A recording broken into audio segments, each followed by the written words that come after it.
अस्सलामुअलैकुम व्यूवर्स, मैं बात कर रहा हूँ आम पाकिस्तानी। उम्मीद है आप सब लोग खैर खैरियत से होंगे। आज की वीडियो में मैं आप लोगों को बताऊंगा कि रिंग नेक पैरट्स और अलेक्जेंडर पैरट्स, ये जिनको राह कहा जाता है, उनकी डिजीज़ क्या होती हैं, उनकी बीमारियाँ क्या होती हैं, और अगर उनको कोई बीमारी लग जाए तो उसका ट्रीटमेंट कैसे होता है। तो चलिए वीडियो को स्टार्ट करते हैं। व्यूवर्स, याद रहे कि मैं ये वीडियो बना रहा हूँ तोतों के बच्चों की जिनकी उम्र 2 महीने की है, 2 माह की, उससे ज़्यादा ना हो। अगर आपके पास तोते का बच्चा है जिसकी उम्र 2 माह तक की है तो तब आप ये वीडियो देख सकते हैं। दोस्तों, अगर आपके बेबी पैरट को कोई मसला हुआ है या कोई डिज़ीज़ लगी है तो सबसे पहले ये बात हमें आइडेंटिफाई करना पड़ेगी कि उसको आखिर मसला क्या है और उसके मसले की वजह क्या है। जब आपको वजह समझ आ जाएगी तो आपके बेबी पैरट का मसला भी हल हो जाएगा। तो दोस्तों, मैं आपको सबसे पहले बताता चलूँ कि बेबी पैरट का सबसे बड़ा मसला उनकी डाइजेशन में आता है। यानी कि आपने उसको कोई फ़ीड करवाई है और उसको फ़ीड गलत तरीके से रिएक्ट कर गई है, तो सबसे पहले मसला डाइजेशन का ही आएगा। देखिए फ्रेंड्स, ये चीज़ आपको सबसे पहले एक अच्छे तरीके से समझ लेनी चाहिए कि अल्लाह ताला ने एक निज़ाम रखा हुआ है हर जानदार का। जैसे तोते के बच्चे की माँ, उनकी मदर जब उनको फ़ीड कराती है नेचुरल वे में, तो वो फ़ीड को अपने माउथ में रखती है, अपने मुंह में रखती है, उसको नरम करती है, उसको गर्माइश देती है और फिर उस बच्चे को फ़ीड करवाती है। तो अगर आप लोगों ने तोते का बच्चा पाला हुआ है तो आपको भी चाहिए कि उसकी माँ के तरीके को मद्देनज़र रखते हुए अपने बेबी पैरट को फ़ीड करवाएं।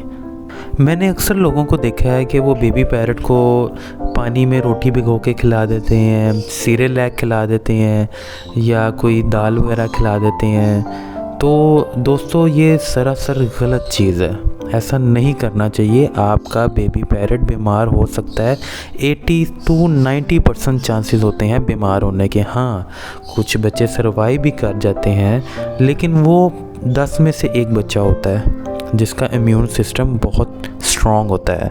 तो ऐसा हरगिज़ मत कीजिए।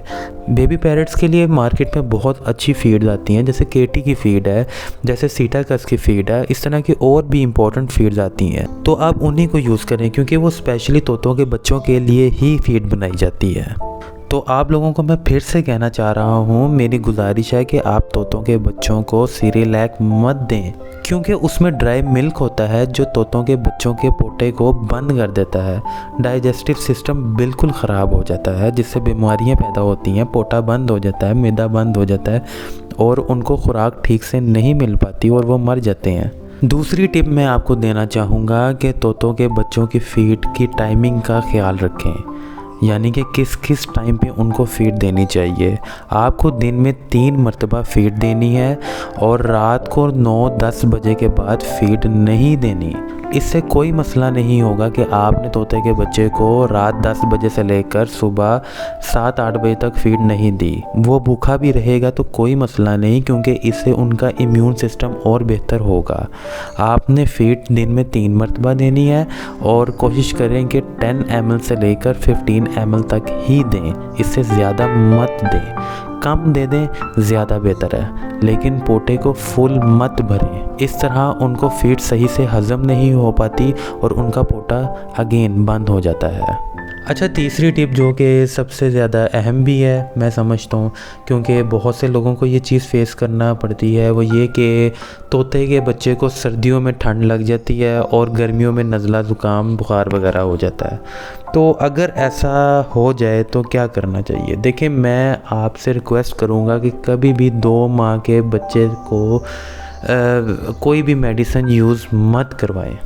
ये आपसे रिक्वेस्ट है, किसी भी किस्म की आपने मेडिसिन नहीं यूज़ करवानी। देखिए, अल्लाह ताला ने परिंदों में और जानवरों में ये ख़ासियत रखी होती है, उनका इम्यून सिस्टम इतना स्ट्रॉन्ग रखा होता है कि वो अपनी डिज़ीज़ से ख़ुद लड़ सकते हैं। जो आसमानों पे परिंदे उड़ रहे हैं या जो ज़मीन पे जानवर चल फिर रहे हैं, उनके कोई डॉक्टर्स थोड़ी ना होते हैं, वो जाकर कोई मेडिकल ट्रीटमेंट थोड़ी ना लेते हैं। वो खुद बीमार होते हैं, उनको कोई चोट लगती है तो वो खुद ब खुद ठीक हो जाते हैं। तो मैं आपको यही कहना चाहूँगा कि अगर उनके साथ ऐसा हो भी गया है कि सर्दियों में उनको ठंड लग गई है, गर्मी में नज़ला ज़ुकाम हो गया है, तो आप बस इस तरह करेंगे, उनकी फ़ीड जो आप उनको हैंड फीड करवा रहे हैं उसको थोड़ा कम कर दें। और अगर सर्दी है तो उसको किसी गर्म जगह पर रख दें। और अगर गर्मियों में नज़ला ज़ुकाम बुखार वगैरह हो गया है तो उसको नॉर्मल टेम्परेचर पर रखें। और नॉर्मल टेम्परेचर जो है वो 22 डिग्री सेंटीग्रेड से लेकर 28 डिग्री सेंटीग्रेड हो सकता है। ये इंशाल्लाह आप ऐसे करेंगे तो 2-3 दिन में आपका बेबी पैरट खुद ठीक हो जाएगा। लेकिन मैं आपको ये टिप देना चाह रहा हूँ कि किसी भी किस्म की मेडिसिन आपने यूज़ नहीं करवानी। अच्छा, सबसे पहले तो हमें ये कोशिश पहले से ही करनी चाहिए कि तोते के बच्चे को ठंड ना लगे, सर्दी मत लगे। तो आपने कभी भी अपने तोते के बच्चे को इवन गर्मियों में भी आपने एसी के नीचे नहीं रखना और ना ही पंखे के नीचे डायरेक्ट हवा में नहीं रखना। आपने करना ये है कि अगर आप पंखा फ़ैन ऑन करते हैं तो पिंजरे को या तोते के बच्चे को उस जगह पे रखें जहाँ पे फ़ैन की हवा डायरेक्ट उस पर ना जाए। और आपने ऐसा भी नहीं करना कि उनको बहुत गर्मी में रख दिया जाए। आपने करना ये है कि अगर गर्मियों में आपका फ़ैन चल भी रहा है एक रूम में, तो आप पिंजरे को या तोते के बच्चे को कमरे के किसी कोने में रखें और उसके ऊपर एक बारीक सा एक चादर दे दें, ठीक है, ताकि उनको डायरेक्ट पंखे की हवा ना लगे। और सर्दियों में तो आप फ़ैन ऑन करते नहीं हैं, तो उसके लिए आप उसको एक गर्म जगह पर रखें। कोशिश करें कि पिंजरे के साइड पे एक बल्ब लगा दें जिसकी गर्माइश उनको मिलती रहे। तो ये दोस्तों मेरी कुछ चंद टिप्स थी आपके लिए। अगर आप इन चीज़ों पे अमल करते हैं तो मेरा नहीं ख्याल कि आपके तोते का बच्चा कभी बीमार होगा। इसके अलावा अगर आपका कोई क्वेश्चन हो तो कमेंट बॉक्स में मुझसे ज़रूर पूछिएगा। मैं कोशिश करूँगा कि उसका कमेंट बॉक्स में ही रिप्लाई करूँ। अगर रिप्लाई नहीं करूँगा तो मैं नेक्स्ट वीडियो उसी क्वेश्चन की ही बनाऊँगा।